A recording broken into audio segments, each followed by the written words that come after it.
Well, David, welcome to Forest Green Rovers. It's great to have you on board. How are you feeling at the moment? So excited to get going, proud to represent a club with such values on and off the pitch, and also share so many good messages, and just can't wait to get on the grass with the players now and start to work towards implementing a new style, which hopefully everybody should appreciate and enjoy coming to watch us. Why did Forest Green Rovers appeal to you as a job?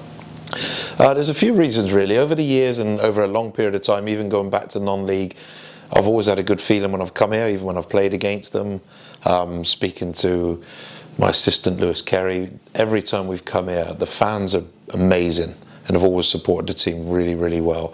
I think it's a club with a message bigger than football sometimes, but football is the key of it, to spread the message. And I think there's potential in the squad to have a really, really positive season.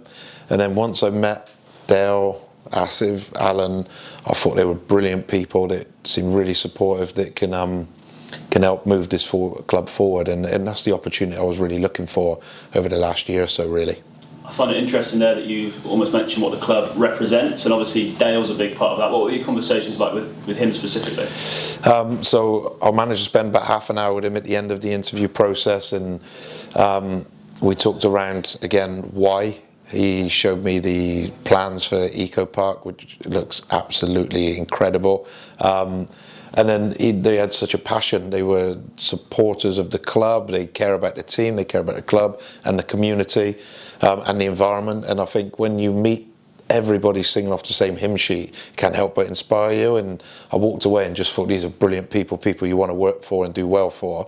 And people are one of my core values. I wouldn't want to work for people that I didn't believe in, and they were really impressive people, really, really knowledgeable, and I just thought the club was on the way up, and I think I really want to be part of that. And Alan as well, obviously, would have been, there along the sort of application and interviewing process. What were your interactions like with him? Yeah, well, I'll be honest, it's been a really grueling week. The interview process has been very thorough, very long, varied in questioning. It was a really tough experience. I think Alan comes across as the one that can bring everything together, really knowledgeable. I've come across him in loose circles before, from the Brentford days and the Southampton days, and he's really caring, considerate, clearly strategic in his approach. And I think when you've got somebody like that can bring so many departments together, then there's like cohesion moving forward. He's been a really impressive figure in this interview process. For how long have you wanted to take this jump into being the head coach of a senior team? Probably when you start out. I've been coaching now for 20 plus years in professional football, so although this was the first job, I'm pretty experienced at it. I've come across amazing people that have helped me along my journey. I think around about a year ago, probably I showed some interest in doing it, and then spending 6 months in the Premier League last year and having such good feedback and rapport with some Premier League players probably made me think that I'm ready now to go and challenge myself and work in 3 o'clock football on a Saturday and work towards having a playing style which brings 3 points and brings joy to the people that come to watch you.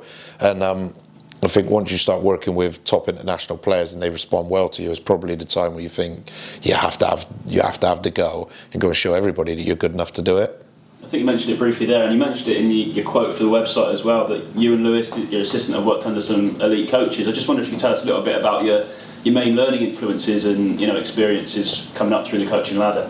So there's been a few, and I've been really fortunate, and I think what's been the difference for me is I've watched, listened, learned, been around really, really good people, but then I've been allowed to practice it. So I think a lot of people watch, but you don't get to practice.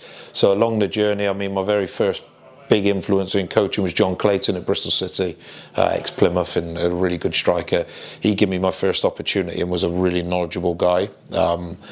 And that he was a big one. But when I went to Watford for the first time, the first coach was Quique Sanchez Flores, and I thought his coaching sessions were elite, purposeful. I thought him as a coach, he had a lot of charisma about him. It was the first time I watched a session and thought, that's elite level. And we were close enough to the first team to be able to practice and talk and listen. And then obviously along the way I've had Lee Johnsons and Jamie McAllisters who have been big influencers watching. They're really good at what they do. And then I ended up at Southampton, and Ralph Hasenhüttl was the best coach I've ever seen by a million miles. The detail, the way of playing, the way every training session links, I've not seen that in a lot of British coaches. So to do that and then to have to follow it, learn it in a completely different way to what traditional British coaching is, opened my eyes to what elite coaching looks like. And then after that, I was blown away. And then and I have to mention Russell Martin, I think, and Gilly are going to be unbelievable at Southampton. Brilliant coaches and brilliant people, and they've had a real, only in a short period of time, but a real positive impact on me. And I think they've been my main influences, so I've been really, really lucky that I've seen some top coaches. More importantly, the ones that have done well are really good people, and I think that's the most important part that I've learned from all the elite coaches. How much was a learning curve was the final 15 games of last season, I think, working in England's top tier? Yeah, really, really massive learning. So there's a couple of bits. There's one, you then realise how good the Premier League actually is, and how tactically astute you have to be. And when you get something wrong as a coach, you get punished every time. And that last bit I probably realised is how important it is to have a tight dressing room. Maybe not a huge squad, but a tight dressing room. I thought the pros at Southampton were amazing with me personally, and you see what it's like and what they've had to do to get there. The atmosphere, the tactics, the standard of player was mind-blowing, and to come across and have little conversations with some elite coaches and like world class, the best in the world, just to spend 2 minutes maybe in a corridor with somebody is just something that is really unique and showed me the detail you need to reach the top level.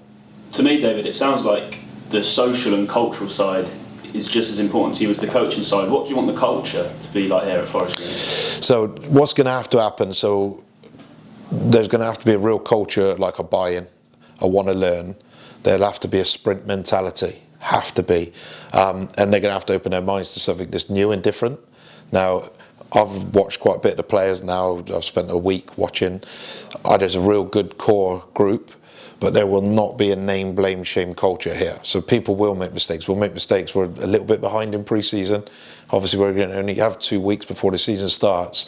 As long as the players buy in, we're going to have a brilliant time. We will not be screaming, shouting, arguing, but we will be very strong. The way we want to play is very detailed. Very, very detailed. The way we want to work will be really, really aggressive in terms of against the ball. We'll be pressing and counter-pressing and closing from all angles.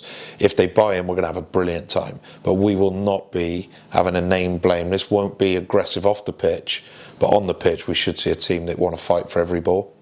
I think fans will be really excited to hear some of the words you've said there, like aggressive and brave. So you explained a little bit, but what does a David Horseman team look like? So it should be really high pressing. Now, tactically we'll have to be clever because some teams won't pass short out the back. So when we talk about high pressing, that might be in this level, it might be we pick and choose that bit. But once the ball's in the middle third, there should be pressure on the ball at all times. It should be people sprinting to tackle, to recover. And then when we receive the ball, when we can, we're going to attack really, really quick. So if we can go forward straight away, we will definitely go forward and sprint beyond the ball. If we can, well, then we've got a couple of strategies for defending around the box and a few bits to make sure we defend our box properly. But that's all in the detail every day in training. We'll get there. So they'll see a really fast-paced game, a really fit, hungry team that show no disappointments when they give the ball away and go straight back to get it back. That's what they'll see. I suppose one of the main sort of bits of your career has been developing players, developing people. Just the fact that, I suppose it's always been the case at Forest Green over the last so many years that it's a young squad. How much does that excite you? That's one of the best bits in a good squad. It's a small squad at the moment. There's some recruiting to do, but really, really exciting that bit. They've also developed coaches over time, and there's people around the building that can help develop me and make me better. But to come here with a club that wants to build and grow, it's probably the same stage I'm at. I want to build, grow and learn. There's a group of players there that are talented, that want to learn, that have got good histories and backgrounds, been promoted out of the division before. And I think when you combine all that, and I'm a Southwest person, as you could tell from my accent, I'd love the clubs in the Southwest to do really, really well. So I really want to bring some success and enjoyment to the fans. I was going to mention that actually, the fact you're from the Southwest, you're not too far away. Do you think that will almost help with the fans and connecting with the community as well?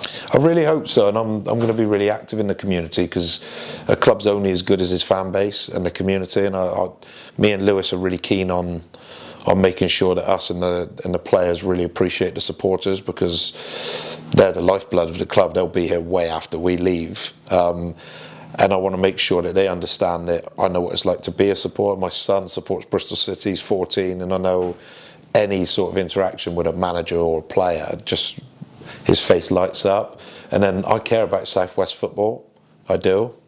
And I want Forest Green to be a really, really good one that attracts, that pleases the old supporters that have been here and stuck with us through all the times, the ups and downs. And I want to make sure that we can be exciting enough to generate new supporters, children from the local area. And I think that's a real part of being a football league head coach.